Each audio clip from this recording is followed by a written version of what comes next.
Добрый день из Тосканы! В сегодняшнем видео я хочу показать вам итальянский кемпинг с панорамным бассейном. Прогуляемся также по деревушке Сан-Баронто, зайдем на рынок и в библиотеку, а приготовим сегодня лигурийскую фокаччу и салат капрезе. Я сейчас направляюсь в одну деревушку, называется Сан-Баронто.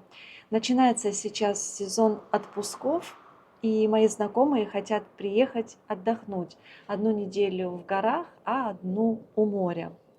Я здесь уже была, хочу снять видео, показать им, и вместе с вами также прогуляемся там, посмотрим, как здесь отдыхается, как выглядят домики. Я приехала в деревушку Сан-Баронто. Это то место, где можно по-настоящему переключиться. Здесь есть и гостиницы, и квартиры сдаются, и агритуризм есть, это фермерские домики.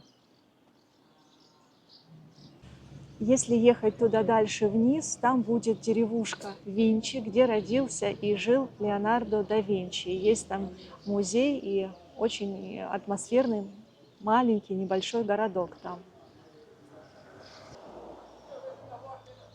Ощущается здесь прохлада, и всегда, если жара, например, в Пистое у нас 40 градусов, то здесь будет минимум 7, 8, а то и 10 градусов меньше.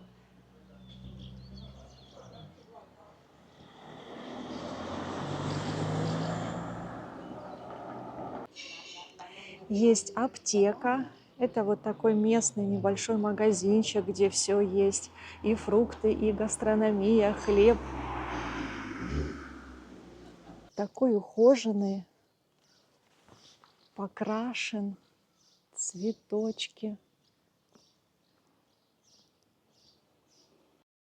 Какая мебель здесь плетеная у них. Какие гортензии. А вот какой сад у этого дома. И розы плетеные, пальмы.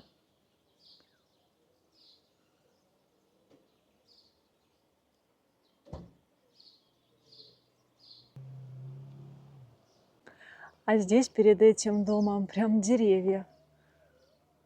Ну надо же.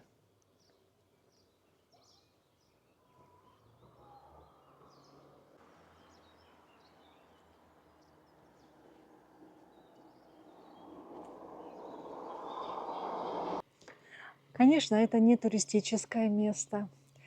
Это полное погружение в настоящую жизнь в итальянской деревне в Тоскане. Вот на таких машинках без стеснения здесь ездят. Очень удобно погрузить фрукты, овощи, тем более если в горах. Очень маневренная машинка. А это все оливковые деревья.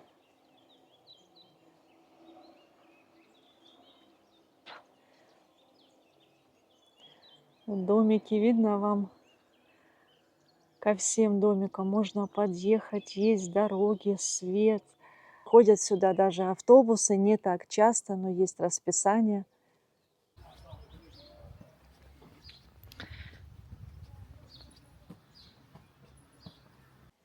И вот здесь я увидела и хочу вам показать, как растут дикие каперсы.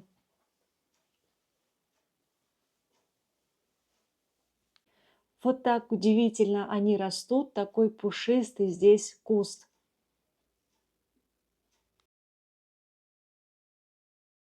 Вот смотрите, у кого-то живая изгородь из белых роз. Как красиво.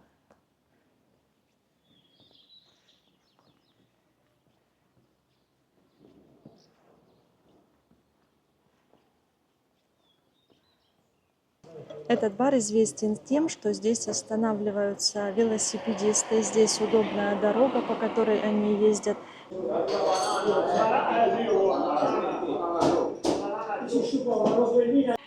Это стейк-хаус, и там есть площадка открытая, панорамная. Здесь указатели Лампорекио, это немного дальше. Фи-Пи-Ли, это направление на Флоренцию, Пизу и Ливорно. Эмполи и Винчи, там, где жил Леонардо да Винчи.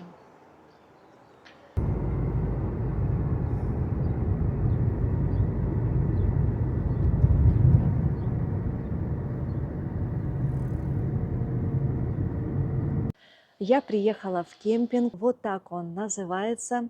Здесь можно останавливаться на кемперах, можно арендовать домики разного класса.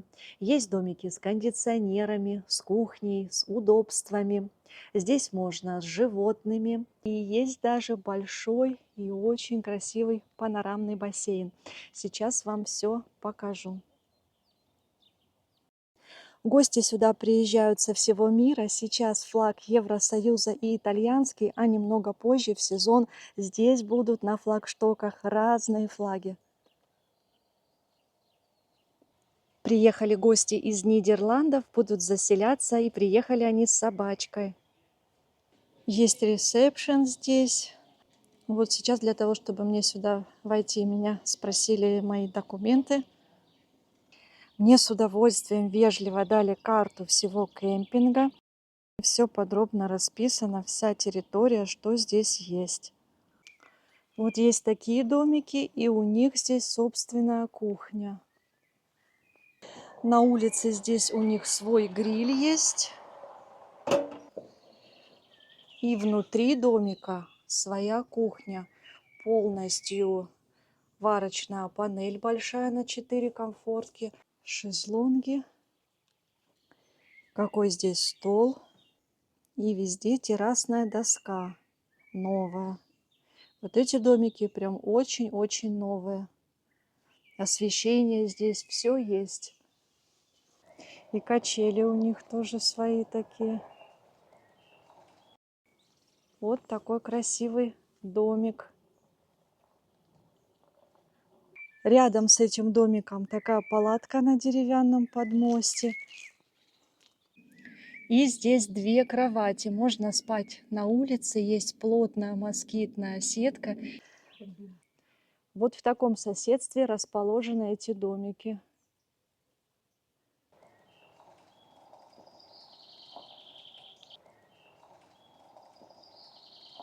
Вот так стоит кемпер здесь. Вот такие специальные места для машины.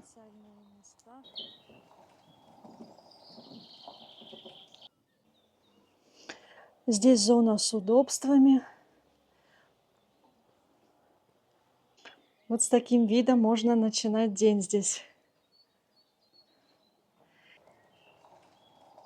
Душевые, умывальники, все удобства есть. Несколько человек сейчас вижу убирает, все чисто. А это специальная детская комната. Там маленькие низкие умывальнички и все для деточек. Здесь стиральные машины. И вот даже гладильные доски есть. И сейчас здесь покажу вам интересную площадку, где на улице можно готовить кушать. Здесь новая террасная доска. И вот такая зона, где можно готовить. Вода есть, плита.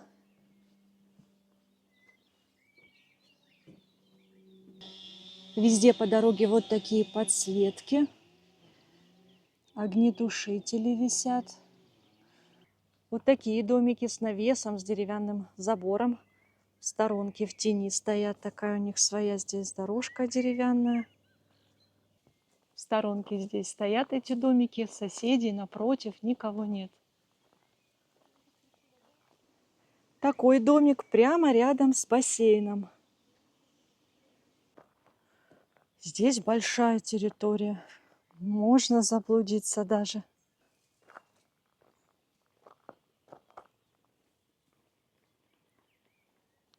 А это дуб с такими миниатюрными листиками.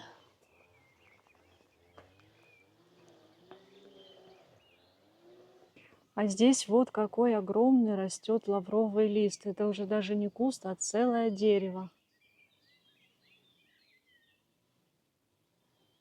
Здесь такое центральное место, ресторанчик, много столиков. Вечером здесь горят лампочки, и все очень атмосферно выглядит. Вот сколько здесь столиков. Все это террасная доска тоже.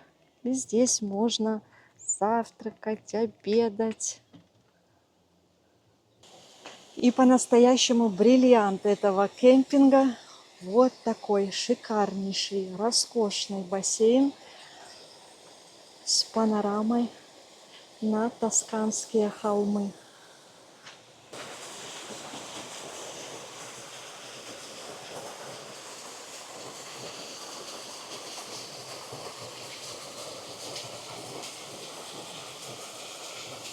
Везде здесь вот так розмарин растет.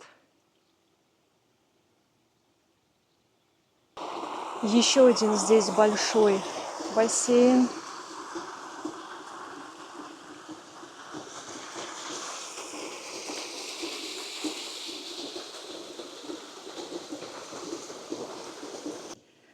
Сейчас середина мая. Бассейны уже с водой и работают.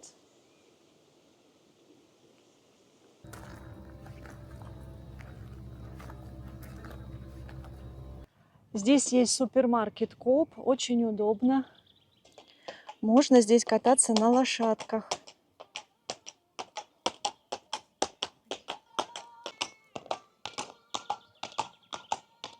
Вот здесь есть их сайт, они есть также на букинге, и можно посмотреть, как выглядят домики внутри.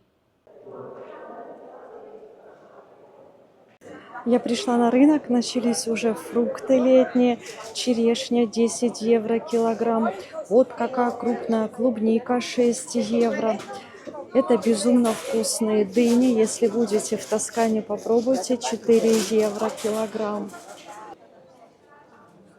Арбузы уже появились, 6 евро килограмм. 250 евро килограмм. Сушеные белые грибы. Цветочки цукини продаются, фасоль. А это появились в продаже уже дикие агретти. Это вкусные помидоры, 3 евро килограмм. И вот началась уже дикая спаржа, 4 евро килограмм. Такие цукини с цветочками сейчас всегда в продаже, 8 евро за килограмм. Это сушеный фенхель, один букетик стоит 2 евро. Вот это нужно изучить, что это за фрукт. По-моему, сицилийский это, почитаю про него. Молодая картошка есть уже в продаже, но цены на нее нету. Горошек. Салатов вот сколько.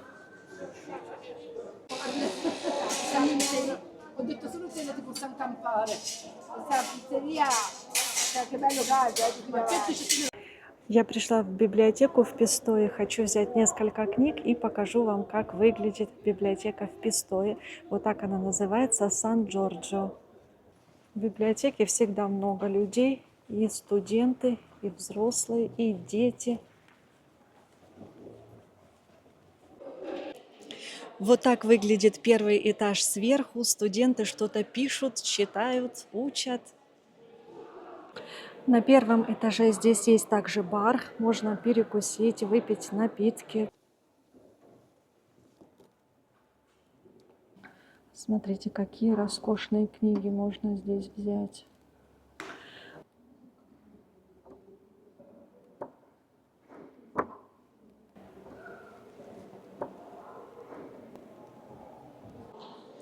Есть вот такая книга, я ее уже как-то брала, всю прочитала. Это Джанфранко Ферре, его история, знаковые модели, биография. Очень интересная и редкая книга. Хочу взять почитать вот такую книгу. Она посвящена моде 21 века, различным годам. Вот, например, эта страничка, это Валентина, 1970 год. Какие красивые вот эти с перьями платья.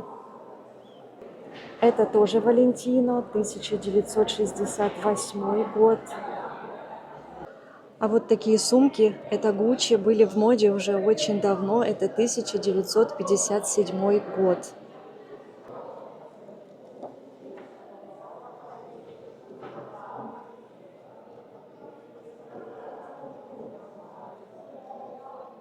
А в этом зале можно взять, почитать газеты или журналы.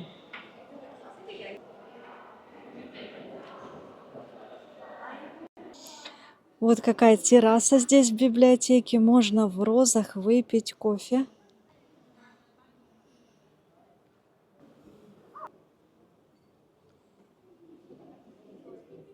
В Италии обратите внимание на вот такие знаменитые конфетки. Известны они тем, что начали производиться тогда, когда Италия еще не была объединенным государством. Вот написано с 1857 года. И у них есть разные вкусы, например, сприц, мохито. И некоторые даже коллекционируют такие коробочки. Приготовим сегодня лигурийскую фокаччу. Это все ингредиенты, которые нам понадобятся. Мука Манитоба типа 0, живые дрожжи 18 грамм, оливковое масло, соль, сахар и вода. В планетарный миксер я кладу 650 грамм муки, дрожжи, добавляю 13 грамм соли, 10 грамм сахара и 30 грамм оливкового масла. И добавляю 335 грамм воды. Таким получилось тесто. У кого нет планетарного миксера, можно вымешивать тесто вручную. Я смазала немного емкость оливковым маслом и также немного добавила сверху масла. Накрываю тесто пищевой пленкой и ставлю в духовку со светом на 1 час. И жду, пока тесто увеличится вдвое. Прошел 1 час, и тесто увеличилось вдвое. Я вымешиваю немного теста и снова его ставлю в духовку на 30 минут. Прошло еще полчаса, тесто снова увеличилось, и сейчас начинаю уже работать с ним. Тесто я разделила на 2 части. Мне нравится на семоле работать, она не впитывается, поэтому, когда я раскатываю тесто, я вот присыпаю семолой. И где-то вот на такую толщину я раскатываю тесто. На смазанный оливковым маслом противень я выкладываю тесто и оставляю его еще на 30 минут в духовке с включенным светом для того, чтобы подошло оно. Я готовлю раствор из соли. Здесь 5 грамм соли и 100 грамм воды. В тесте я оставляю отпечатки и хорошо пропитываю солевым раствором, благодаря которому фокачча станет мягкой. И добавляю оливковое масло сверху. Все готово, и отправляю фокаччу в разогретую духовку вверх-вниз на 230 градусов на 15 минут. Ставлю фокаччу вниз. Фокачча готова. Сверху я добавила немного оливкового масла. Мне нравится она именно горячей. Процесс по времени затратный, но она выходит вкусная и особенно горячая. Кушать ее можно вот так, можно вместе с мортаделлой, с солями, с prosciutto, как вам нравится. Я приготовила салат капрезе. Он получился в цветах итальянского флага. Жаль, что невозможно передать аромат. Простой салат. Здесь только моцарелла, помидоры, базилик, сушеный орегано и соль, оливковое масло. И такая подача, я думаю, что вашим гостям понравится и запомнится. Дорогие друзья, благодарю вас за просмотр этого видео. Я желаю вам прекрасных выходных и легкой рабочей недели. До встречи в следующем видео из Италии.